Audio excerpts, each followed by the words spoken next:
Hey, this is Cameron, and welcome to the practice log. Whoa. Alright, we got a lot of stuff to get into today. It is 8:04 in the morning right now. It's not like a super early day or anything, don't get me wrong, but it's early enough to put in a really solid practice log before the recital class that I'll be hosting today. Right now there's 8 people signed up. We'll see if any late signers come on. Yeah, so I'm looking forward to doing that, and I'm going to put in a long session to warm up for that for when I play. Not really sure what I'm going to play yet. I might just play something old like Beatle 997, the Prelude, just because I still need to keep up with that, because I'm going to be bringing that to competitions. That piece has always given me trouble, because there's always some sort of memory issue in it, but I think I'm finally getting it to a place where I've known it for like over a year now, and every time I play it, like performing it, it's always solid. Like there's usually never any issue in it, and I can play it with just like all the expression and stuff that I want. So I think that's gonna go well. We'll see if I do that today. I don't know. I don't want to jump into it too fast. Right now we're in a practice log, which means I'm gonna talk to you for a little bit. We're gonna do a little bit of small talk. Then I'm gonna answer some comment questions. Then I'm gonna take you over there, out to the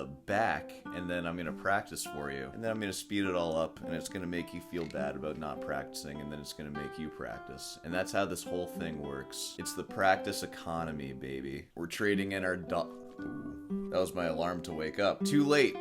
Always wake up before your alarm. That's how Dwayne "The Rock" Johnson would have done it. Wake up before everyone else. Set your alarm, wake up before that alarm. By the way, this isn't water. This is urine I ordered online. I'm just kidding. I would never do that. It's my urine. I think I also heard that from Dwayne "The Rock" Johnson. You're supposed to drink your own urine and it's like healthy. No, actually, I heard that from a guy doing a rebate at a gas station. Okay, I'm done now. Hey, a little bit of small talk. I got a haircut. Seems like it's pretty mixed opinions on it. I know that it's a change, and you guys probably don't like change that much, and that's why I try to make the same video for you over and over again. But it was time, and the reason why is because it's summer. And let's be honest, it's cool to have long hair, but I feel like I was starting to look like really bad. Like I was looking like 45. And man, once I got my haircut and I looked in the mirror, I was like, oh my god, I haven't age nearly as much as I thought I had. Like I felt like a young man again, which is a good feeling. That's a comment that a lot of you guys have made, like, why don't you have long hair anymore? Because as you age, you look worse and worse with long hair. You get closer and closer to looking like a wizard or like some scraggly old dude, you know? When you're a kid, you can rock long hair and nobody ever thinks you're an old dude, but as you get older, you start looking like an old dude. But it's nice. I feel like I now look exactly my age, which is 28, by the way. Woo! Man, we're getting up there. Not compared to some of you, though. I see you there, average age of 50. I know. And if you are the average age of 50, which you most likely are, because that is the average age of my viewers, just remember that that experience that you've had, you can now pour into your Bach. So that's pretty cool. You have been practicing this whole time, right? You haven't been wasting your time this whole time, have you? You better not have. I can't wait to get to practicing. Practicing has been going really well. I've been putting in a lot of hours every day, and my pieces have been coming along. You're gonna see. I have no idea what I'm gonna play for you today. But before we do that, God, the cat is out there. Can you hear the cat meowing out there? The freaking cat. I hate that cat so much. What? What do you want? Nobody likes you. They all talk about how annoying and gross you are. It's because I'm up early and Heather's still asleep, so the cat's just gonna bother me. A little poopy cat. Look at you. God, your litter box stinks too. Alright.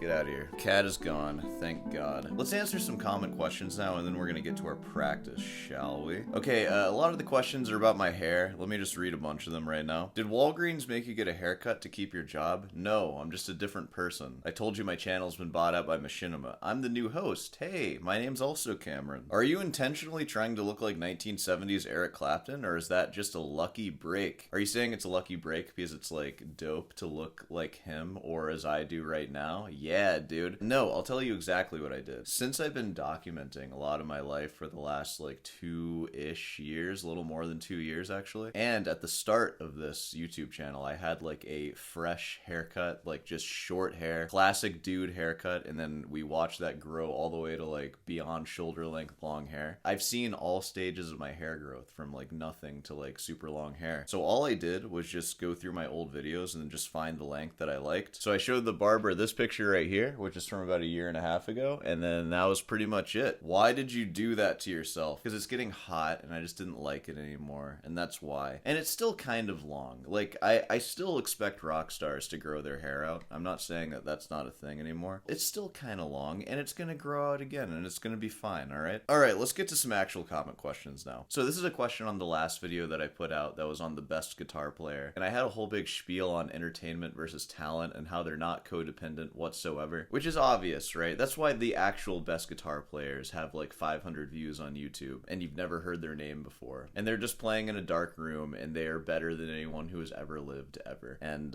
you know, we have people who we do know who aren't that. And it's because they have that certain stuff that just makes them likable for reasons outside of their music, and this is an obvious thing. But this one's from Jerry B, with your bank code 6828, friend of the channel. How's it going? And that's Bank of America. Jerry B, try to figure out his last name. Is entertainment not art, Mr. George Harrison Hands? I think anything that is for the purpose of aesthetics, or anything that's just beyond function, you know, like, I guess, like, what exactly do I mean by that? Like, I don't know, a microphone, for example, is not inherently a piece of art, but if there are aesthetic things to it, there are artistic elements to it, that's sort of separate. But yeah, entertainment is definitely a form of art, and you don't need to be talented to make art. I know that I'm supposed to be the snob over here, but obviously that's true. You don't need to be talented to make art. A child can make art, and in fact, sometimes their art is the most honest art. When adults are making art, there's always this ego attached to it. We're always trying to impress people or see exactly how many people we can get to like this certain art, which that's still art too. At least my actual Cameron Fernandez outside of Sorehand's definition for art, it's pretty vague and inclusive. Like, anyone can make art. Now, I might not want to study that art very much. Yeah, that's true. But that's not the point of anybody making art. It's not for me to study it. The point of art is to have fun and to forget about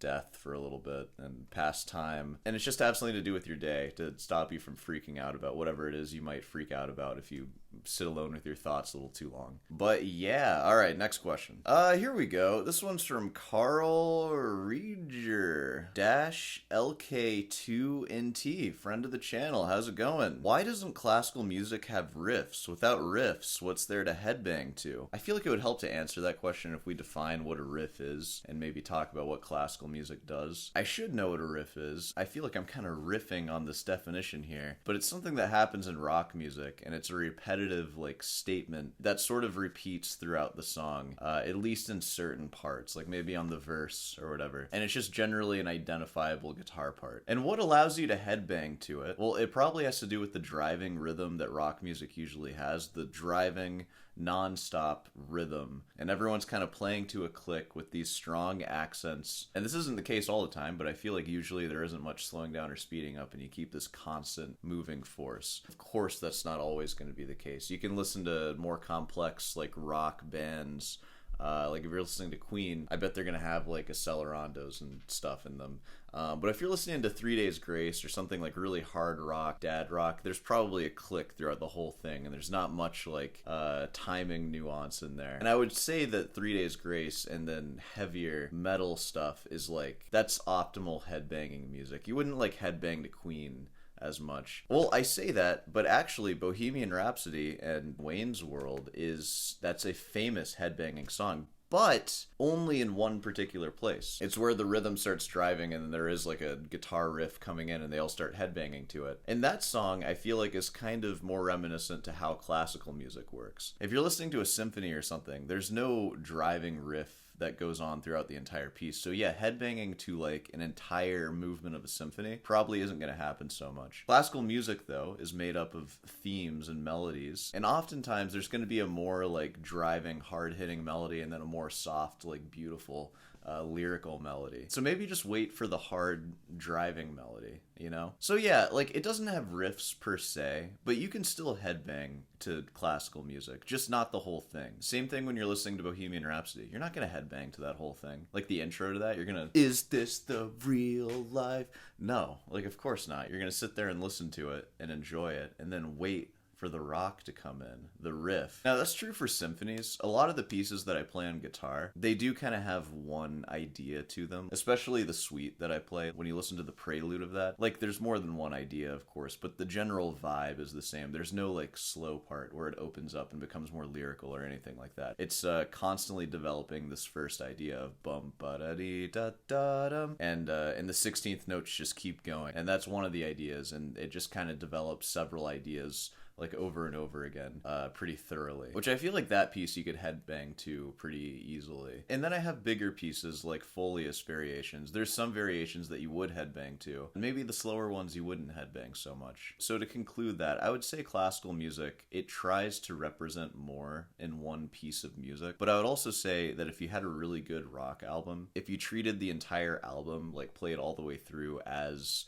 the actual piece of music in its entirety, you wouldn't be able to headbang to the whole thing either, and the riffs would change kind of similarly to how classical music like has separate themes that develop separately, but things come back over time, you know. And especially if it's a really good rock album, you'll have riffs like come back later in songs, or like just little like motifs and ideas come back. But oftentimes with rock music, I feel like we're just looking at like 3 minutes of the entire picture that is the whole album, and it's like, yeah, you can headbang to that. Maybe listen to some more classical music, try headbanging to it. I think you'll find that you'll be able to sometimes. That being said, let's go ahead and wrap this up because I've wasted a bunch of time already now, and my class is going to start in like a little more than 3 hours, so I want a lot of practice before then. So let's go ahead and move to the practice chair, shall we? Well, I don't think we need to talk anymore, so I'll see you on the other side.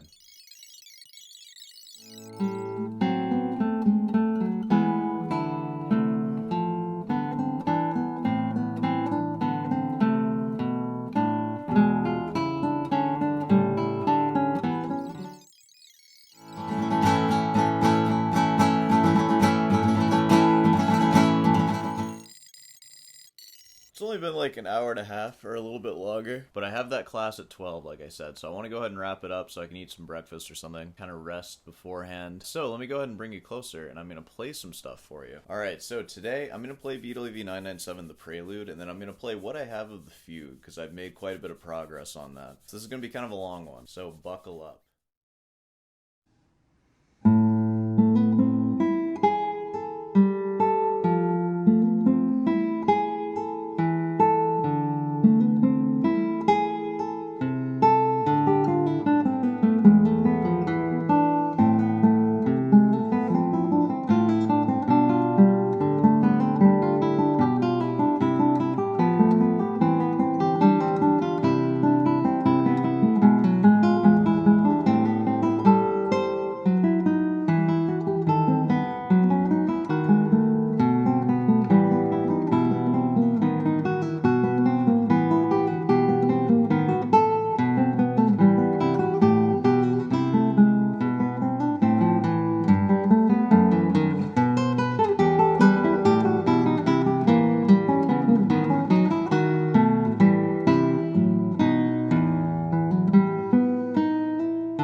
gonna play the fugue for you, but it's not ready yet.